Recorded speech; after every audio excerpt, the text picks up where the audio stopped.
Hi friends, வணக்கம். இந்த வீடியோவில் கேரளாவில் ஹோட்டல்ஸில் ரொம்ப ஃபேமஸாக கிடைக்கக்கூடிய எக் ரோஸ்ட்டு எப்படி நம்ம வீட்டிலையே அதே டேஸ்ட் அண்டு கலர்ஸ் கொஞ்சம் கூட மாறாமல் செய்கிறது அப்படிங்கிறத நம்ம பார்க்க போகிறோம். கேரளா ஹோட்டல்ஸில் கிடைக்கக்கூடிய அந்த எக் ரோஸ்ட்டு செய்கிறதுக்கு என்னென்ன பொருட்கள் சேர்த்து அந்த அளவுக்கு டேஸ்ட்டாக பண்ணுறாங்க அப்படிங்கிறதையும் நான் உங்களுக்கு இதில் தெளிவாக சொல்லித்தர போகிறேன். வாங்க இப்போ வீடியோக்குள்ளே போய் Kerala hotel style egg roast எப்படி பண்ணலான்னு சொல்லிட்டு பார்க்கலாம்.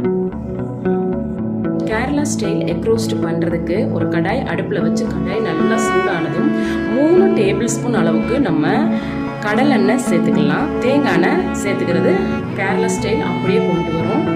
ஆயில் நல்லா சூடாயிடுச்சு. இப்போது 3 மீடியம் சைஸ் பெரிய வெங்காயம் எடுத்து இந்த மாதிரி ரொம்ப லேசாக நீல வாக்கில் நறுக்கி வச்சுருக்கேன். இந்த ரெசிபிக்கு கண்டிப்பாக நீல வாக்கில் இந்த மாதிரி சின்ன சைஸில் தான் நறுக்கணும். இப்போ நம்ம இதை சேர்த்துக்கலாம். பச்சை மிளகாய் எடுத்து 2ஆக கீறிட்டு சேர்த்துக்கலாம். கருவேப்பிலை இலைகள் சேர்த்துக்கலாம். நல்லா வதக்கிடலாம். இதில் பார்த்தீங்கன்னா இந்த வெங்காயம் நல்ல ப்ரௌனி கலரில் வரணும். அது வரைக்கும் நம்ம இதை பொறுமையாக வதக்கணும்.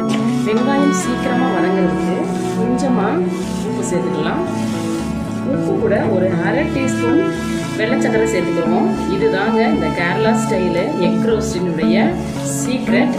இதை சேர்த்து செய்யும் போது தான் நமக்கு ஒரிஜினல் கேரளா ஹோட்டல்களில் கிடைக்கக்கூடிய அந்த எக் ரோஸ்டினுடைய டேஸ்ட்டு நமக்கு கிடைக்கும். அது மட்டும் இல்லாமல் வெள்ளைச்சக்கரை நம்ம ஏன் சேர்க்குறோம் அப்படின்னா இது நல்லா கேரமலைஸ் ஆகிட்டு நமக்கு நல்ல ஒரு ப்ரௌனிஷ் கலரில் நமக்கு கிடைக்கும். இப்போ நம்ம சேர்த்துக்கிட்ட உப்பையும் வெள்ளைச்சக்கரையும் சேர்த்து நல்லா வதக்கிக்குவோம்.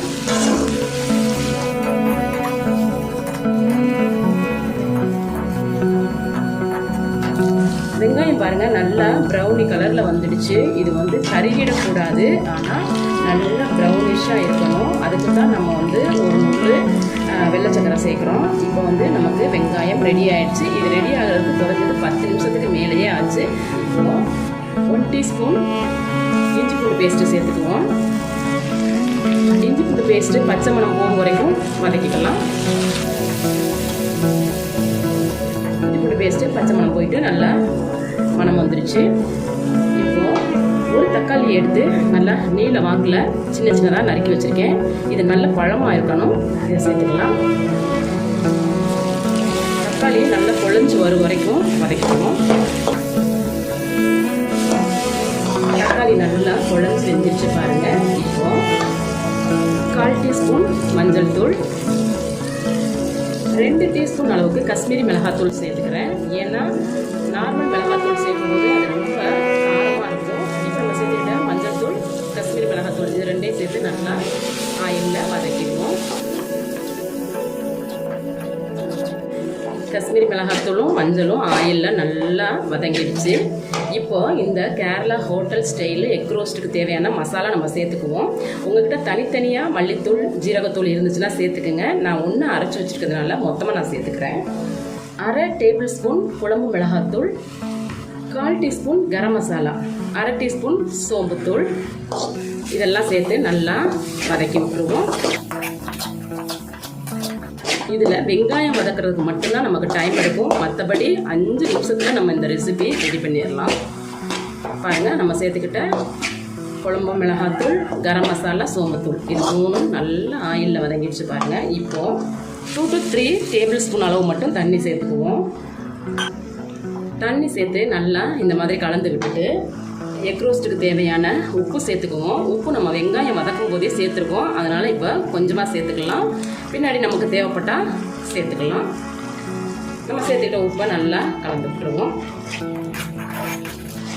உப்பு சேர்த்து நல்லா கலந்து விட்டுட்டு மூடி போட்டு நல்லா கொதிக்க விட்டுருவோம். ஓப்பன் பண்ணி பார்க்கலாம். நல்லா கொதிச்சுட்டு ஆயில் செப்பரேட் ஆகி நிற்கிது. இப்போது இதை கலந்து விட்டுருவோம்.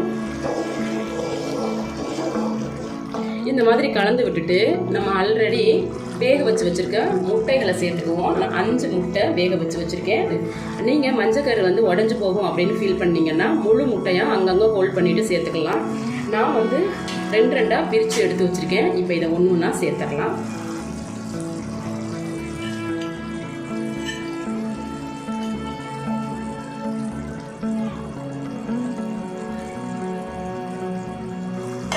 முட்டைகள் எல்லாத்தையும் சேர்த்துட்டோம். நம்ம சேர்த்துக்கிட்ட முட்டைகளை வந்து இப்போது இந்த மாதிரி மெதுவாக நகர்த்தி விட்டுட்டு மூடி போட்டு ஒரு 3 மினிட்ஸ் அப்படியே விட்டுருவோம். இந்த கிரேவினுடைய டேஸ்ட்டு ஃபுல்லாக முட்டையில் இறங்கட்டும். 3 நிமிஷம் ஆயிடுச்சு. ஓப்பன் பண்ணி பார்ப்போம்.